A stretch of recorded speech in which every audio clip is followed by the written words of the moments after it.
안녕하세요. 프로보험 채널의 경프로입니다. 오늘은 암보험, 특히 표적 항암제 보험에 대해서 정말 중요한 이야기를 해보겠습니다.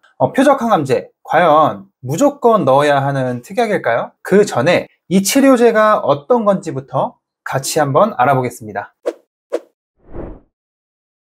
최근 암치료에서 주목받는 표적항암제는 기존 화학항암제와는 전혀 다른 방식으로 작용한다는 것은 잘 알고 계실 거예요. 암세포만 골라 특정 유전자나 단백질만을 타겟으로 삼아 공격하기 때문에 정상세포에는 최소한의 영향만 미치면서 일반 화학항암제보다도 부작용도 훨씬 적습니다. 하지만 이렇게 뛰어난 치료제에는 단점도 있는데요. 바로 비용이죠. 건강보험 적용이 되지 않으면 표적항암제 한 번 사용에 수백만 원에서 많게는 1년 치료비가 수천만 원에 달하는 경우도 있습니다.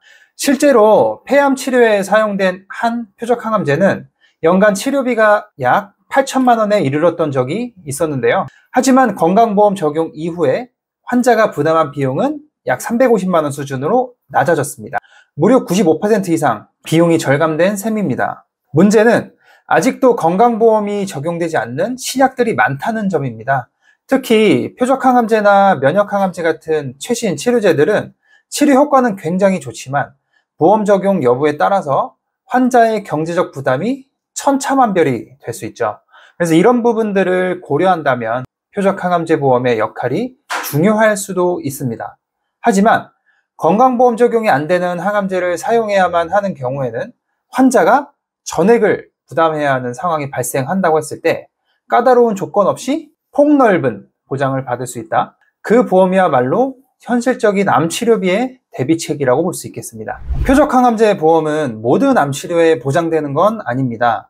표적항암제 보험이 신약 치료비 부담을 줄여주는 든든한 보장이라고 말씀드렸습니다. 하지만 여기서는 꼭 짚고 넘어가야 할 중요한 조건이 있습니다. 바로 표적항암제를 사용했다고 해서 무조건 보험금이 나오는 건 아니다 라는 점입니다. 표적항암제 특약은 식약처가 승인한 효능효과 범위 내에서 사용된 경우에만 보험금이 지급된다 라고 약관에 명시가 되어 있습니다. 즉 공식적으로 허가된 범위 내에서만 사용이 되어야 보험금을 받을 수 있다 라는 뜻입니다.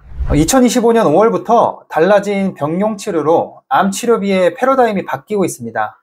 이제 단일 약물 치료가 아닌 2가지 이상의 항암제를 병용하는 치료가 새로운 표준이 되어가고 있는데요. 특히 면역항암제와 표적항암제 병용요법은 암 생존율을 높이고 부작용을 줄이는 획기적인 방법으로 평가받고 있죠. 그런데 이런 병용요법이 지금까지는 보상이 있어 문제점이 있었습니다. 어떤 문제가 있었느냐? 기존 규정에서는 병용하는 약 중 하나라도 비급여일 경우에 원래 보험이 적용되던 기존 약까지 전부 다 비급여로 처리가 되었습니다. 예를 들어 1회당 200만 원짜리 A 항암제가 건강보험 적용을 받으면 환자 부담금은 대략 10만 원 정도로 부담 없이 치료가 가능했지만 비급여 신약인 B 항암제를 함께 병용할 경우 A 항암제와 B 항암제 둘 다 전액 자비 부담해야 한다는 것입니다. 환자 입장에선 병용 치료가 효과는 정말 좋은데 비용이 너무 부담된다는 이유로 효과적인 병용요법을 포기할 수밖에 없는 그런 상황이 많았던 것이었죠.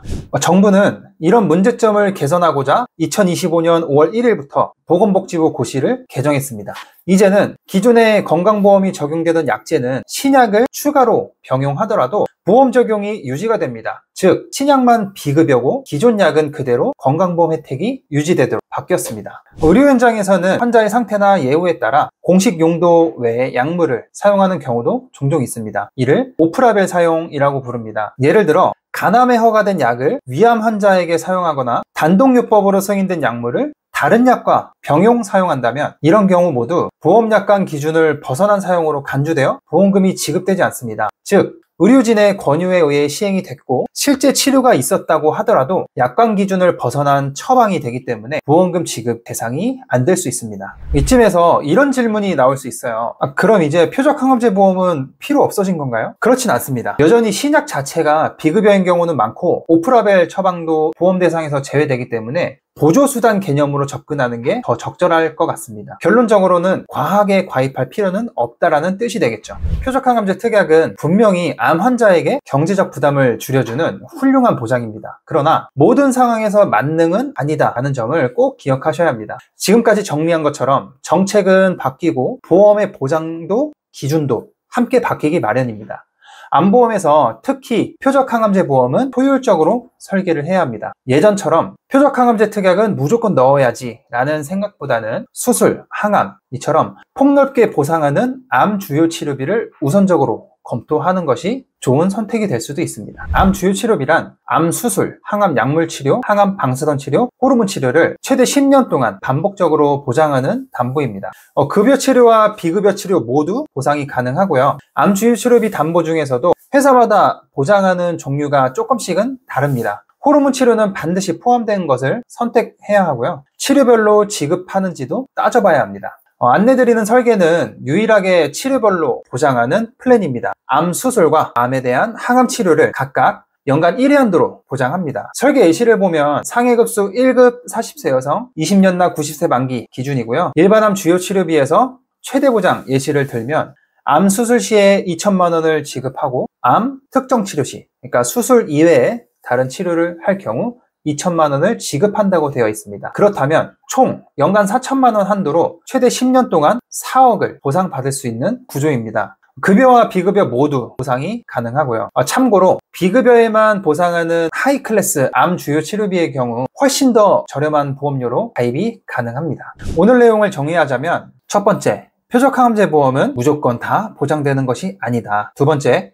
정책 변화로 병용치료의 부담은 줄어들었다. 세 번째, 이제는 신약에 대한 실질적인 보조수단으로 보험을 전략적으로 설계해야 한다는 것.